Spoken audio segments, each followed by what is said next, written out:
الحمد لله الحمد لله رب العالمين، العاقبة للمتقين، والصلاة والسلام على رسوله الأمين وعلى آله وصحبه أجمعين. أما بعد، فقد قال جل وعلا في كتابه بعد أعوذ بالله من الشيطان الرجيم. بسم الله الرحمن الرحيم. وإذ يرفع إبراهيم القواعد من البيت وإسماعيل ربنا تقبل منا إنك أنت السميع العليم. صدق الله مولانا العظيم.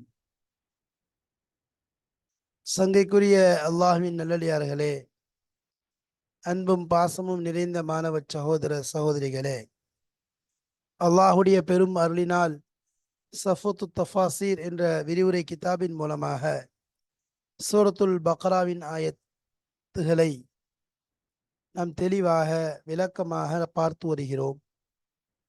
அந்த ஆயத்துகளுடைய தொடரிலே அல்ஹம்துலில்லாஹ் ஆரம்பமாக அந்த ஆயத்துகளுக்கும் அதற்கு முந்தைய உள்ள ஆயத்துகளுக்கும் மத்தியிலே தொடர்புகள் என்ன என்பது பார்க்கப்பட்டது.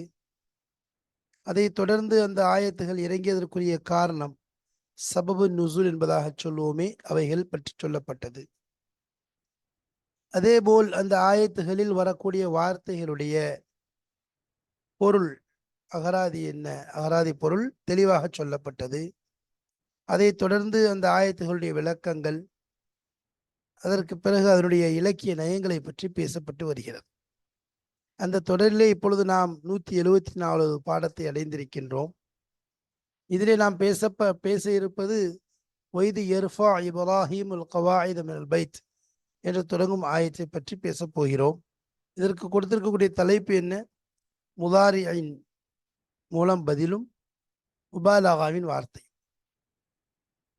பலாகத்தை பொறுத்த வரைக்கும், இலக்கியத்தை பொறுத்த வரைக்கும் அரபி இலக்கியம் என்பது மிகவும் நேர்த்தியானது, உள்ளங்களை கவரக்கூடியதாக இருக்கிறது. ஆனால் இலக்கியத்திலே மிகச்சிறந்த பூங்கு கொண்ட ஒரு வேதம் என்றால் அது திருக்குர்ஆனாக இருக்கிறது. அதோடு போட்டி போட, அதனுடன் சண்டையிட முட்டி கொண்டு வந்த மூடர்கள் கூட்டம் முடங்கி போய்விட்டதை நாம் பார்க்கிறோம். யாரும் குர்ஆனை எதிர்த்து அதனுடைய இலக்கியத்திற்கு முன்னால் தரிபட்டு நிற்க முடியவில்லை. அதற்கு பலவிதமான சம்பவங்கள் எடுத்துக்காட்டாக உதாரணமாக இருக்கிறது.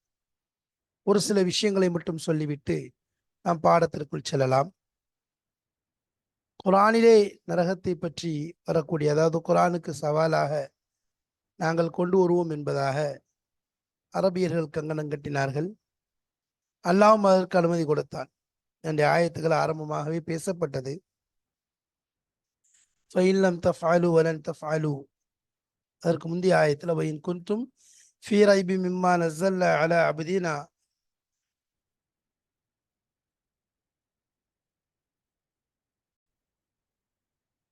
ஃபஅது பிசூரத்தி மின் மிஸ்லிஹி வதுஉ ஷுஹதாஅக்கும் மின் தூனில்லாஹி இன் குன்தும் சாதிகீன்.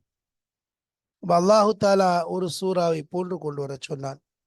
குர்ஆனை கொண்டு வர சொன்னான், அவர்களால் முடியவில்லை. ஒரு சூறாவை கொண்டு வர சொன்னான், அதுவும் அவர்களால் முடியவில்லை. இறுதியாக ஒரு ஆயத்தையாவது கொண்டு வாருங்கள் என்பதாக சொன்னதற்கும் அவர்கள் அதிலும் கையாளாகாதவர்களாக போய்விட்டார்கள். ஏன் சொன்னா, குர்ஆனுடைய நயம், குர்ஆன்ல புழங்கப்பட்ட இலக்கியம் இருக்கிறதே, அது உயர் தரமானதாக இருக்கிறது. அதைத்தான் பேசிக்கொண்டிருந்தோம். நரகத்துடைய விஷயங்களை பற்றி குர்ஆனிலே ஒரு விஷயம் வந்திருக்கின்றது. நரகத்தை பற்றி எழுதுவதற்காக வேண்டி ஒரு 2 நபர்கள் தேர்ந்தெடுக்கப்பட்டார்கள். குர்ஆனை விட சிறப்பாக, தெளிவாக, இலக்கியம் நிறைந்ததாக எழுத வேண்டும் என்பதற்காக வேண்டி அவர்கள் இருவரும் தயாராகி ஒரு அறையினுள் அடைக்கப்பட்ட நாட்களுக்காக வேண்டி அங்கிருந்து பல விஷயங்களை, நரகத்தை பற்றிய, நரகத்துடைய விகாரம், நரகத்துடைய கொடூரம், இதையெல்லாம் பற்றி பல பக்கங்கள் எழுது கொண்டு தொகுத்து கொண்டு வந்தார்கள். வெளியே வந்ததற்கு பிறகு அதை படித்து பார்த்து விட்டு குர்ஆனை விட மிகச்சிறப்பாக எழுதியிருக்கிறீர்கள் என்பதாக கொண்டு குர்ஆனுக்கு முன்னால் கொண்டு வரப்பட்டது. அப்பொழுது அங்கு அவர்கள் எழுதிய விஷயங்கள் பக்கம் பக்கமாக இருந்தாலும் குரானிலே ஒப்பிட்டு பார்க்கும் பொழுது குரானில் ஒரே ஒரு வார்த்தை தான் நரகத்தை பற்றி. யௌம நகூல் ஜஹன்னம ஹலிம் தலதி வ தகூலு ஹல் மிம் மசீத், ஹல் மிம் மசீத். நாளை மறுமை நாளிலே நாம் கேட்போம் நரகத்திடம், ஹலிம் தலதி, நீ நிரம்பி விட்டாயா? பாவிகளையும் கெட்டவர்களையும் நரகத்திலே போட்டு விட்டேனே, நரகத்திலே நான் உனக்கு தந்துட்டேனே, ஏதோ நிரம்பி விட்டேயா என்று கேட்கும் பொழுது நரகம் சொல்லக்கூடிய பதில் ஹலிம் தலதி என்பதாக அல்லாஹ் கேட்கும் பொழுது அது என்ன சொல்லும்? ஹல் மிம் மசீத், இன்னும் இருக்குதா? எவ்வளவு வேண்டுமானாலும் இனில் போட்டுக் கொள்ளலாம், நான் அதை எரித்து விடுவேன், கரித்து விடுவேன், அவனை நான் சுட்டரித்து விடுவேன் என்பதாக பதில் கூறுகிறது. இந்த வார்த்தையை படித்தவுடன் அவர்களால் பதில் சொல்ல முடியவில்லை, நேரடியாக சென்று விட்டார்கள். எனவே குர்ஆனுக்கு முன்னால், குர்ஆனுடைய இலக்கியத்துக்கு முன்னால்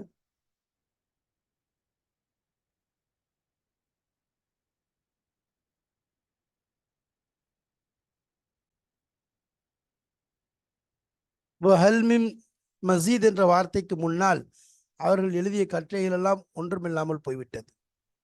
எனவே எந்த ரீதியிலேயும் குர்ஆனுடைய இலக்கியத்தை மிகைக்க முடியவில்லை, அதை ஓவர்டேக் பண்ணக்கூடிய ஒருவரும் இல்லை. எனவே குர்ஆனுடைய இலக்கியம் உயர்ந்ததாக இருக்கிறது. அதில் உள்ள நயங்கள், அதில் பேசப்படக்கூடிய விஷயங்கள், அதில் சொல்லப்படக்கூடிய பதில்கள், அதில் கேட்கப்படக்கூடிய கேள்விகள் ஒவ்வொன்றும் உள்ளங்களை தட்டக்கூடியதாக இருக்கும், மனிதனுடைய மூளையை வேலை செய்ய வைக்கக்கூடியதாக இருக்குமே ஒழிய மந்தமானதாக இருக்காது. அந்த அடிப்படையில் தான் இப்பொழுது நாம் இந்த ஆயத்துகளின் கீழ் பார்க்க இருக்கக்கூடிய இலக்கியங்களை பற்றி பேசும்போது முதாரி சம்பந்தமாகவும் முபாலகா சம்பந்தமாகவும் வருகிறது. வாருங்கள் உள்ளே செல்லலாம், கேட்கலாம் இன்ஷா அல்லாஹ். பிஸ்மில்லாஹிர் ரஹ்மானிர் ரஹீம்.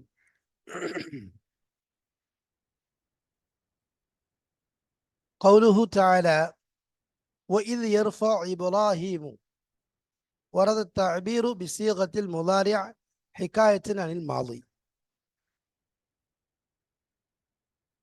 இப்போ மேலும் நம்ம இதற்கு முன்பாக இலக்கியத்துறை வகைகளில் சில விஷயங்களை பற்றி பார்த்தோம். அதை தொடர்ந்து இங்கு வருவதை நாம் காண்கின்றோம். இங்கு நாம எதை சம்பந்தமாக பார்க்க போறோம் இலக்கியத்தில் சொல்லி சொன்னா மிக முக்கியமான விஷயங்களையும் இங்கு காண இருக்கிறோம். முதல்ல பாருங்க, கௌலுஹு தஆலா, அல்லாஹ்வுடைய சொல். வைது யர்ஃபா இப்ராஹீமுல் கவாயித். வைது யர்ஃபா இப்ராஹீம், இப்ராஹிம் அலைஹிஸ்ஸலாம் உயர்த்திய பொழுது, உயர்த்திய நேரத்தில், அதாவது தூக்கிட்டாங்க, உயர்த்தியாச்சு. அதற்கு அல்லாஹ் தஆலா பயன்படுத்தக்கூடிய வார்த்தை என்ன? யர்ஃபா என்பதாக பயன்படுத்துகிறார். அர்த்தமோ மாதியுடைய விஷயத்தில் வருகிறது, கடந்த காலத்துடைய நிலையை குறிக்கிறது. ஆனால் யர்ஃபா என்பதாக உயர்த்திய நேரத்தில் ஹால சொல்ற மாதிரி இருக்கு, நிகழ்காலத்தை குறிப்பதை போன்று இருக்கு. அதான் சொல்றாங்க வரத தபீரு பிசீகத்தில் முதாரியா. இங்கு இந்த இபாரத் வந்திருக்கிறது பிசீகத்தில் முதாரியா, முதாரியோடைய சீகாவை கொண்டு இங்கு வந்திருக்கிறது. ஹிகாயத்தன், அதாவது முறையிடக்கூடிய நிலையில, எடுத்து சொல்லக்கூடிய நிலை, அனில் மாதி, கடந்த காலத்தை, கடந்துவிட்ட காலத்தை, நடந்து முடிந்த ஒரு விஷயத்தை எடுத்து சொல்வதற்காக வேண்டி முதாரியுடைய சீகாவிலே இந்த வார்த்தை வந்திருக்கிறது. வலிதாலிக்க வஜ்ஹுன் மஅரூஃபுன் ஃபி மஹாசினில் பயானி. அதாவது இந்த அடிப்படையில தான் வஜ்ஹுன் மஅரூஃபுன், ரொம்ப பிரபலியமான ஒரு காரணம் இருக்கிறது. என்ன? ஃபி மஹாசினில் பயான், அதாவது ஒரு விஷயத்தை அழகாக சொல்லக்கூடிய விஷயத்துல, மஹாசினில் பயான்ல, பயான ஒரு விஷயத்தை தெளிவாக அழகு முறைப்படி எடுத்து சொல்லக்கூடிய விஷயத்துல பிரபல்யமான ஒரு போங்கு இருக்கிறது. என்ன? வஹுவது இஸ்திஹ்லாரு சூரத்தில் மாலியத், கடந்த காலத்துடைய சூரத்தை, அந்த நிலையை அப்படியே முன்னால் ஹாதிராக்கி விடுவது. இஸ்திஹ்லார்னா அதை முன்னே கொண்டு வருவதை நாடுவது, முன்னாடி அப்படி நிறுத்துவதை. அசூரத்தல் மாலியத், சூரத்தில் மாலியத்தினா கடந்த காலத்துடைய அந்த நிலையை, கடந்த காலத்துடைய அந்த ஒரு ஷக்கல் தோற்றத்தை முன்னால் அப்படியே நிறுத்தி கொண்டு வருவதை நாடுவது. ஒக்க அன்னஹா முஷாஹதத்துன் பில் அயானி, கண்ணஹா, அவர் அதை பார்ப்பதை போன்று, முஷாஹத்துமில்லான கண், நேருக்கு நேராக கண்கூடாக அதை காண்பதை போன்று என்ன செய்யறது? கடந்த காலத்துடைய ஒரு சூரத்தை, தோற்றத்தை, ஒரு நிலையை முன்னால் ஆசிராக்குவது, முன்னால் கொண்டு வந்து நிறுத்துவது இருக்கிறதே, இது பயானுடைய அழகுகளில் மஹாசில் பயானில் கட்டுப்பட்ட ஒரு அழகான போங்காக இருக்கிறது. இப்போ இது அதனுடைய ஒரு அழகான ஒரு போங்காக இருக்கிறது.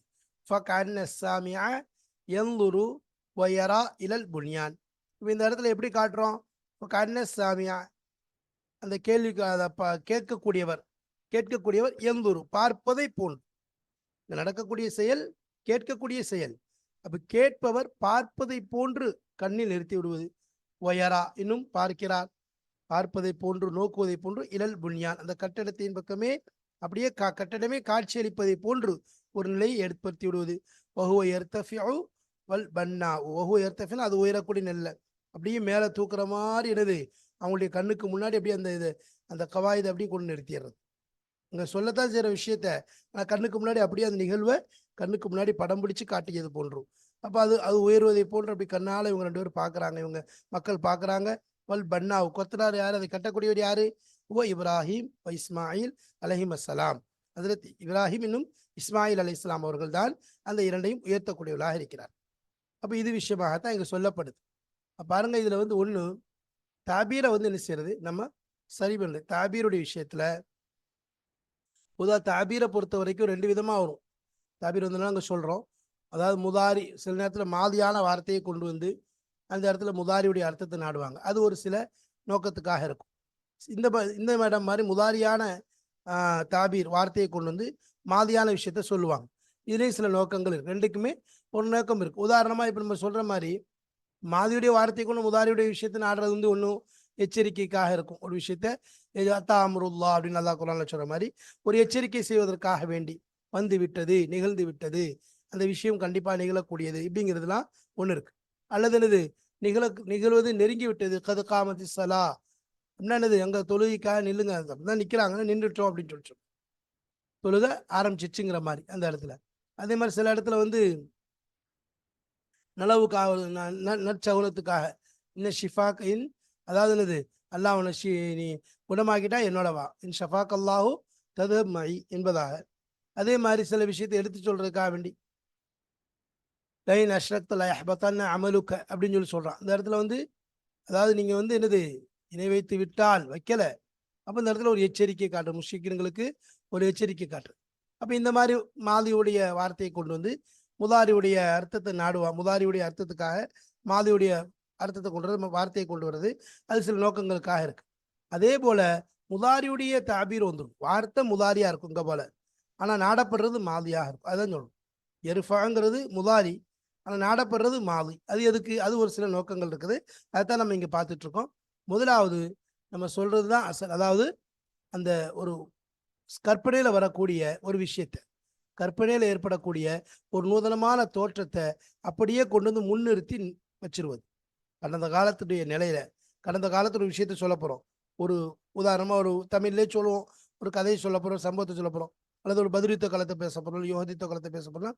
அப்படியே அந்த நேரத்துல 313 சஹாபாக்கள் மைதானத்தை நோக்கி அப்படியே நடந்தார்கள், அப்படியே நடந்து கொண்டிருக்கிறார்கள். அப்படி நடந்துகிட்டே இருக்கிறாங்க, அதை பார்த்துக்கிட்டே இருக்கிறாங்க. அப்படின்னா என்ன அர்த்தம்?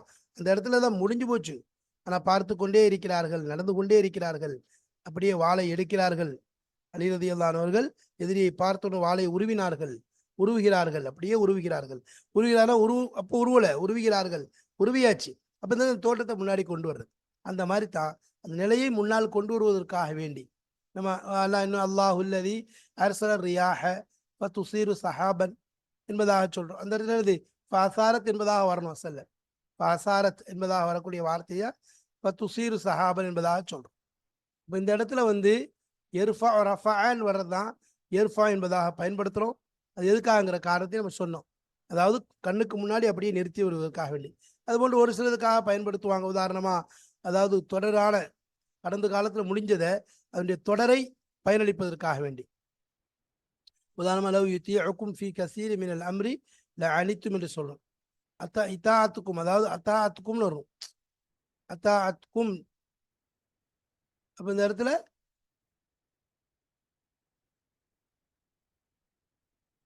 அப்போ யுத்திய ஒக்கும் சொல்லி புழங்கிருக்கும் முதாரி, ஆனால் அசல்ல மாதியுடைய விஷயத்துக்காக வேண்டி. காரணம் என்ன அப்படின்னா தொடரா, அதாவது கடந்த காலத்தில் முடிஞ்சதை தொடர்ந்து அது நடந்துகிட்டே இருந்தா, நீங்கள் வழிபட்டுக்கிட்டே இருந்தா அப்படிங்கிற மாதிரி அந்த மாதிரி வர்றது.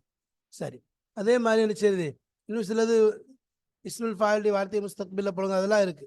நான் இங்கே சொன்னது நமக்கு முதாரியுடைய விஷயத்துல என்ன செஞ்சோம், முதாரியை கொண்டு வந்து மாதியுடைய அர்த்தத்தை நாடுவது நோக்கம் என்ன என்பதை இங்கே பார்த்தோம். சரி, கால அபு சவுத் ரஹமத்துல்லாஹி அலைஹி அவங்க சொல்றாங்க, வசீகத்துல் இஸ்திக்பாலி லி ஹிகாயத்தில் ஹாலில் மாலியத்தி லி இஸ்திஹ்லாரி சூரத்திகள் அஜீபத்தில் முனப்பிஅத்தி அனில் முஅஜிஸத்தில் பாஹிரத்தி. சூரத்திகள் அஜீபத்தல் முனப்பிஅத்த அனில் முஅஜிஸத்தில் பாஹிரத்தி. இஸ்திக்பாலுடைய சீகா, அதாவது லி ஹிகாயத்தில் ஹாலில் மாலியத்தி, கடந்த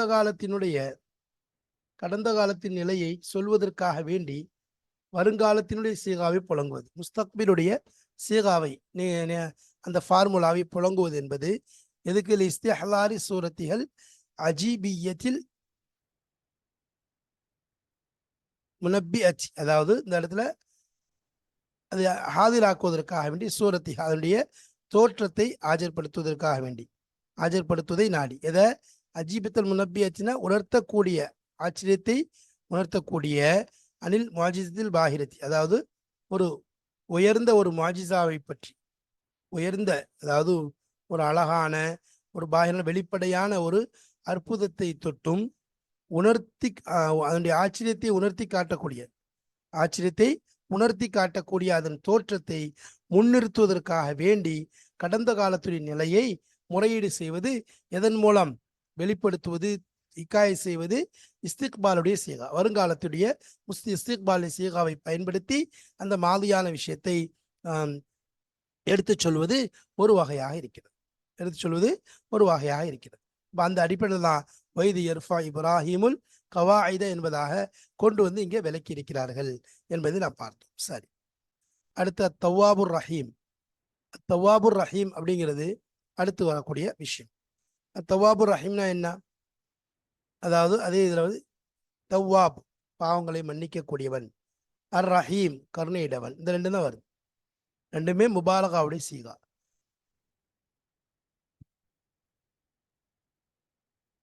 தவாபுங்கிறது ஃபஆலுடைய வசன்ல வருது, அர் ரஹீம்ங்கிறது ஃபஈலுடைய வசன்ல வருது. சரி, ஃபஈலுடைய வசன்ல வருது. இந்த பொதுவாக முபாலகாவுடைய சீகா என்று எடுத்துக்கிட்டா என்னதெல்லாம் சொன்னா ஃபஆலுன் அப்படின்னு வருது ஒன்று, ரெண்டாவது மிஃஆலுன் என்பதாக வருது. சரி, அதே மாதிரி ஃபஊலுன் என்பதாக வருது, அடுத்து ஃபஈலுன் என்பதாக வருது, அடுத்து ஃபஈலுன் என்பதாக வருது, ஃபஈலுன் என்பதாக வருது. சரி, இந்த 5 வசன் வருது. ஃபஆலுன் 1, மிஃஆலுன் 2, ஃபஊலுன் 3, ஃபஈலுன் 4, ஃபஈலுன் 5. இந்த இடத்துல நமக்கு உதாரணமா இங்கே நம்ம பேச போறது தவ்வாபுன் ஃபஆலுன்ற வசன், ரஹீம் ஃபஈலுங்கிற வசன். மிஃஆலுங்கிற வசன்ல வரக்கூடியது வரக்கத்தை உதாரணமா மிஹ்வாஃபுன்னு சொல்றோம், அதிகமாக பயமுறுத்தாட்டக்கூடிய இந்த மாதிரி. சரி, மிக்தாம், மிஸ்வாஜ், இது போன்ற மிர்சாத், இன்ன ரப்ப கலபில் மிர்சாத் என்பதாகலாம் வருது. சரி, அடுத்து ஃபவுலுன் வசன் நமக்கு தெரிஞ்சதுதான், சபூருன் வரும், சபூருன் அதிக பொறுமை உள்ளவன், ஷக்கூருன் அதிக நன்றி செலுத்தக்கூடிய, நன்றி பாராட்டக்கூடியவன், ஷக்கூரா நன்றி செலுத்தக்கூடியவன், கஃபூருன் மன்னிக்கக்கூடியவன், அதெல்லாம் வரும். சரி, இது நல்ல சீகாலே வரும், கெட்ட விஷயத்துலேயும் இந்த மாதிரி சொல்லுவாங்க. ஹசூதுன்னா பொறாமை, அதிகமாக பொறாமப்படக்கூடியவன், இது போன்ற விஷயங்களை பார்க்குறோம். சரி, அடுத்து ஃபஈலுங்கிற வசனில் ஹதிருன்னு வர்றது, அதே மாதிரி சில விஷயங்கள் வரும், வஜிலுன் இந்த மாதிரி. சரி, இப்போ அது நம்ம இங்கே பார்க்க போது 2 வசனம், என்ன ஃபஆலுன் அப்படிங்கிற வசனம், ஃபஈலுங்கிற வசனம். ஃபஆலுங்கிற வசனில் சவ்வாம் என்பதாக வருது, நோன்பு அதிகமாக நோன்பு நோக்கக்கூடியவன், கவ்வாம் நிலை நின்று தொழக்கூடியவன் அதிகமாக, கஃபார் அல்லாஹ் மன்னிக்கக்கூடியவன், மன்னான் உபகாரம் செய்யக்கூடியவன், இந்த மாதிரி கவ்வால் நல்லா பேசக்கூடியவன், அல்லாமுல் குயூப்னு சொல்றோம்ல, அல்லாஹ் மிக அறிந்தவன், வஹாப் கொடை கொடுக்கக்கூடியவன், ஃபத்தாஹ் வெற்றி அளிக்கக்கூடியவன், அப்போ இதெல்லாம் என்னது மிகுந்த அதிக வெற்றி அளிக்கக்கூடியவன் அப்படிங்கிறது புலவங்களுக்கு. சரி, ஃபைலுல் வசனில் பார்த்தோன்னு சொன்னால் கரீமுன் சங்கையானவன், லத்தீஃபுன் ரொம்ப மென்மைக்குரியவன், ஹபீருன் அறிவிக்கக்கூடியவன், ஹலீமுன் ரொம்ப அதாவது நுணுக்கம் அதாவது பொறுமையுடன் சொல்லலாம், அதே நேரத்தில் ஞானம் அதிகமாக இருந்த அலீமுன், ஃபஹீமுன், கதீருன், சமீஉன் இவையெல்லாம் ரஹீமுடைய வசனில் வரதை பார்க்கும். சரி, இப்போ இந்த முபாலகாங்கிறது என்ன அப்படிங்கிறதுனா சீகத்தானி மின் சீகல் முபாலகா. அப்போ இந்த ரெண்டு சீகாவும் முபாலகாவுடைய சீகாவிலிருந்து கட்டுப்பட்ட ரெண்டு சீகாவாக இருக்கு. முபாலகாவுடைய சீகா 5 சொன்னோம்.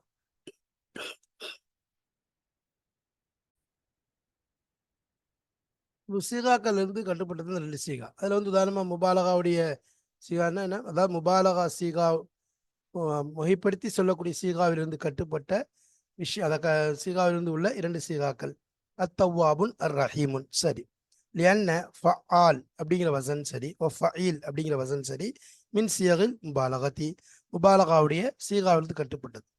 என்ன ஃபஆலுன் ஃபஈலுன் அப்படிங்கிற 2 வசனமே முபாலகாவுடைய சீகால கட்டுப்பட்டது. முபாலகாவுடைய சீகா கலிமாவை பொறுத்த வரைக்கும் என்ன அப்படின்னா முத்தக்கல்லிமை வந்து அந்த ரொம்ப வஸ்ஃபுல புலூகா கொஞ்சம் உயர்படுத்தி சொல்றதுக்காக, அதே மாதிரி அதாவது யாரை பற்றி புகழப்படுதோ அவர் அதில் உயர்ந்தவர், அதில் மிகைமிக்கவர், மிகைப்பவர், அவரை ஈடு கொடுத்து யாரும் போக முடியாது, நெருங்க முடியாது என்பதை சொல்றதுக்காகத்தான் முபாலகாவுடைய சீகாவை புழங்குவாங்க. முபாலகாவுடைய சீகாங்கிறது பொதுவாக எல்லாமே என்னது தக்கீதோடு அதனுடைய மான சொல்வதையும் அந்த கூவத்தை வெளிப்படுத்துறதையும், கூவத்தை அதில் உள்ள அந்த அந்த தன்மையுடைய சக்தியை வெளிப்படுத்தும். உதாரணமாக இப்போ தவ்வாபுடு அல்லாவுடைய இது இருக்குது, இதில் யாரும் அல்லாவோட நெருங்க முடியாது. ரஹீம் அல்லாவுடையது, அது யாரும் நெருங்க முடியாது. அப்போ அவன் தான் அதுக்கு சொந்தமானவன். சரி, அது மட்டும் இல்லாமல் அதில் அதிகமான மன்னிக்கக்கூடிய இது அல்லாட்ட இருக்குது.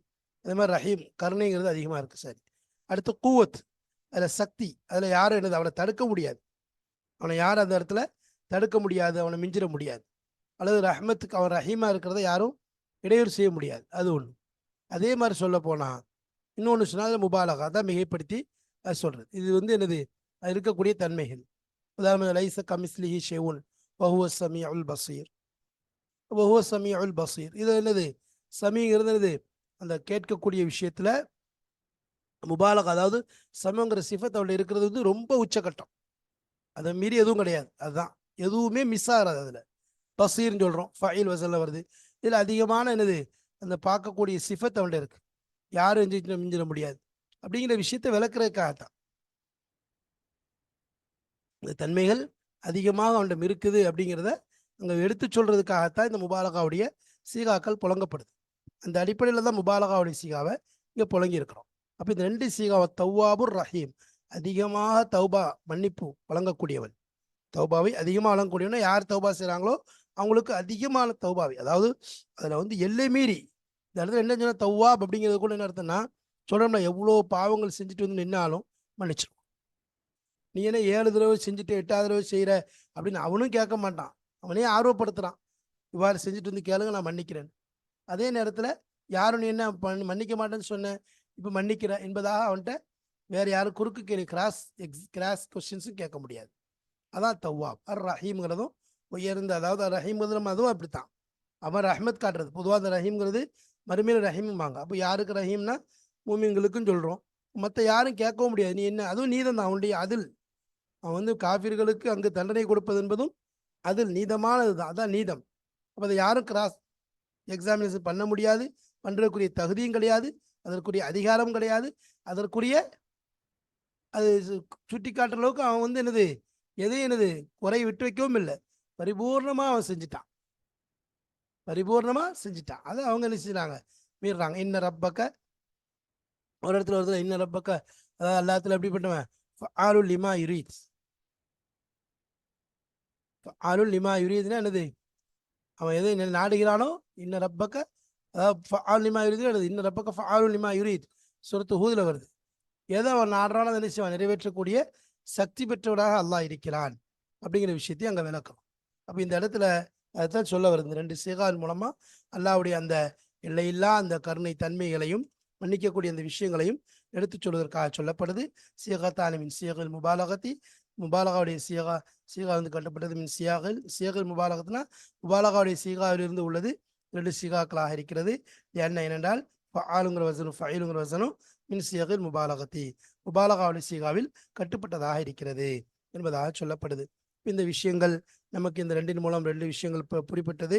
ஒன்று முதாரியான சீகாவை கொண்டு வந்து மாதியான அர்த்தத்தை நாடுதல். 2வது விஷயம் முபாலகாவுடைய சீகாவினுடைய நிலைகளை பற்றியும் இதில் நாம் பார்த்தோம். இன்ஷா அல்லாஹ் அடுத்ததாக இந்த ஆயத்துகள் மூலம் கிடைக்கக்கூடிய பலன்கள் வசனங்களின் பயன்களை பற்றி இன்ஷா அல்லாஹ் அடுத்த பாடத்தில் காண இருக்கிறோம். அல்லாஹு தாலா நாம் படிக்கக்கூடிய ஒவ்வொன்றையும் அமல் செய்யக்கூடிய தௌஃபீக்கை தந்து நமக்கு இஹ்லாஸை தந்தல்வானாக. வாஹிர் தாவானா அல்ஹம்துலில்லாஹி ரப்பில் ஆலமீன். அஸ்ஸலாமு அலைக்கும் வரஹ்மத்துல்லாஹி வபரகாத்துஹு.